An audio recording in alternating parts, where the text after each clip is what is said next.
Você tem história com os dois, Otávio? Assim, porque você aqui na primeira entrevista citou um almoço, acho que com o Ayrton Monza. É Monza, 1990. Assim, alguma história, nem que seja isso, um almoço. Tem. Por conta desse convívio mais intenso, né, e o Ayrton percebendo o que nós fazíamos, a gente ficou mais próximo do convívio com ele, também por conta da McLaren e da Minardi, como eu comentei, sim, estarem sempre dividindo hotel local, né? E tem muita coisa, por exemplo, estava falando com o Carlos aqui em off, em 92, o Ayrton já tricampeão do mundo, eu tinha um projeto com a Embraer de desenvolvimento da parte de chassi. A gente pensou em aerodinâmica, mas a aerodinâmica tinha modelagem muito diferente, e aí tinha a parte de ergonomia do piloto, que contava muito.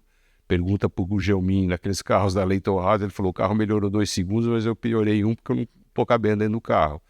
Então a gente tinha um projeto com a Embraer, eu comecei lá de trás da nossa época, com coisas da Embraer, com o engenheiro Osiris, com o Guido Pessotti, que era diretor técnico, depois lá passou para o Horácio Forjás.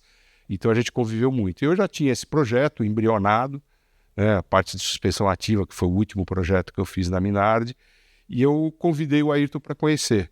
E ele foi comigo em dezembro de 92, fomos lá do Conjunto Vari de helicóptero, ele, o piloto dele, ele pilotando o helicóptero e o Léo, fomos à Embraer para ele conhecer, visitar, e a gente fez uma visita muito legal, assim, totalmente off the records, que paralisou a Embraer, porque as pessoas não esperavam. Foi o dia que o engenheiro Osiris estava recebendo a imprensa de almoço de fim de ano, e o Ayrton tinha perguntado, você precisa de mídia? Eu falei, não, eu quero que você conheça o projeto, porque era uma época que a gente estava namorando alguma coisa de ele fazer aquela temporada que ele era pago por grande prêmio. Sim. E a gente tinha uma proximidade também com a McLaren, a gente sempre olhando, apesar dos nossos contratos com a Minardi, nós éramos uma empresa, nós estávamos abertos a oportunidades que surgissem, né? E chegamos a conversar sobre isso. Então ele, por exemplo, entre 90 e 91, nos testes em janeiro de 91 com o motor Ferrari, primeiros testes em pista em Paul Ricard, eu rompi o tendão de Aquiles direito.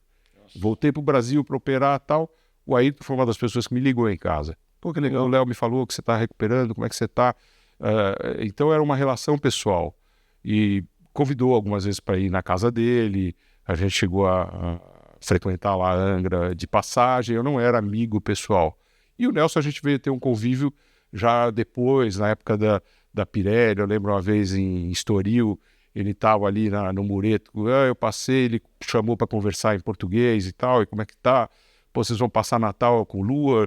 E então a gente tinha, assim, sabia o que era, mas a gente nós não éramos tão relevantes, tão importantes, mas havia um bom convívio, né? Com o Moreno, por exemplo, a gente já tinha uma amizade muito grande, a gente fez até o Moreno ir para conseguir levar ele para Minardi, né? O Giancarlo tinha um respeito, um carinho, ele pilotou aquela Minardi no fim do ano, quando o Prost foi demitido da Ferrari, o Gianni Morbidelli, que era o piloto Ferrari na Minardi, foi para a Ferrari e abriu para o baixo pilotar para a gente, final do ano. O Maurício Gugelmin, né, o outro que a gente conviveu bastante, eu estava falando para o Carlos, com o Alceu Gugelmin. O Alceu é engenheiro florestal, é o irmão mais velho, técnico do Maurício, e ele articulou, por exemplo, uma época ele tentou nos levar para Leighton House, nós fomos para Bicester meio que escondido para conversar com o pessoal lá deles, né? Então a gente tinha um convívio mais assim com esse pessoal, né? E o Ayrton e o Nelson, por muito requisitados, talvez não tivesse tanto tempo, mas sempre nos trataram muito bem, com muita atenção e respeito naquilo que eles podiam. Sempre foi muito, muito importante, muito interessante para nós, emprestava prestígio. E aí, para finalizar tua pergunta, ser brasileiro nesse momento tinha um status diferente por causa deles, né? Se a gente computar que de 81 a 91 foram em 10 campeonatos, 6 títulos mundiais e pelo menos 2 vice-campeonatos, se você pegar de 71 para 91 em 20 anos, já vamos para 8 títulos mundiais. Vários vices. Vários vices e terceiros e coisas, quer dizer, era um momentum de brasileiros, e assim, não era só eles, eram eles no topo da pirâmide, é isso. Mas era o Emerson fazendo Eu lembro dos nossos amigos e patrocinadores americanos, Ray Williams, esse pessoal. Eu lembro que o Ray me deu uma vez uma fita VHS das 500 milhas de Indianápolis, de 89, quando o Emerson ganhou pela primeira vez e foi campeão da Indy. Você tinha o Moreno sendo campeão em 88 da Fórmula 3000, que na época fazia o que faz a Fórmula 2. Né? Você tinha o Rubinho com o Opel Lotus, depois Fórmula 3 inglesa. Eu estava na final do Rubinho na Fórmula 3 inglesa em Silverstone, em que ele pulverizou o Coulthard e decretou o título. O Christian na sequência, e depois vem o Raul Boesio no grupo C, se não me engano, 87, com aquele 87. Jaguar Silk Cut, se não me engano, que era o roxo Bordeaux, né? Então, você tinha um volume, aí vinha André Ribeiro, Gil de Ferran, vinha um monte de gente super bota, cara. E aí, nós, do lado técnico, também fazendo bonito, para não falar do nosso ídolo e nosso líder máximo, que era o Ricardo de Villa, que era um super projetista, como eu falei, o cara que nos ensinou, deu o beabá, e a gente virou amigo pessoal do Ricardo, de frequentar a casa dele no sul da França, de fazer férias em Itapema junto com a família. O Ricardão era assim, e um cara super simples, né? Um cara legal, mas, cara, eu considerava ele daqueles gênios fora de série. Então, isso tudo foi dando uma consistência no nosso convívio dentro desse ambiente e esse prestígio, como eu falei, o Ayrton não havia ganho Monza, faz a pole position, veio almoçar com a gente na Minardi, 6 horas da tarde, basicamente para num ato de grandiosidade, emprestar o prestígio dele.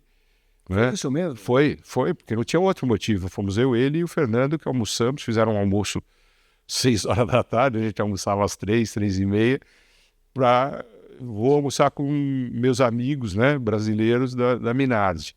E óbvio, isso dava uma repercussão absurda. Né? Porque quando o cara sai, é tipo o pó de perilim pim-pim, né? Quando o cara sai, todo mundo olha e fala, quem são esses caras? Né? E a gente já quem não soubesse, claro. E a gente quem já sabe. tinha uma reputação com a mídia italiana, evidentemente, todos os grandes jornalistas, por causa do convívio da Minardi. A Minardi sempre teve o melhor catering, tinha café expresso, tinha os parmigiano, reggiano aberto. Então a Minardi sempre foi uma referência e assim, para quem viveu em pista, você fala... Isso faz diferença. Pô, eu vou passar 3, 4 dias lá, mas vou filar um rango que é maravilhoso.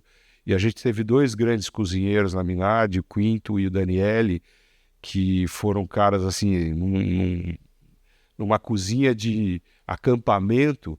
Os caras, por exemplo, em Imola, que era o nosso grande prêmio de casa, que tinha o Giancarlo que hospedar parentes, amigos, patrocinadores, era o nosso grande prêmio pesado era Imola.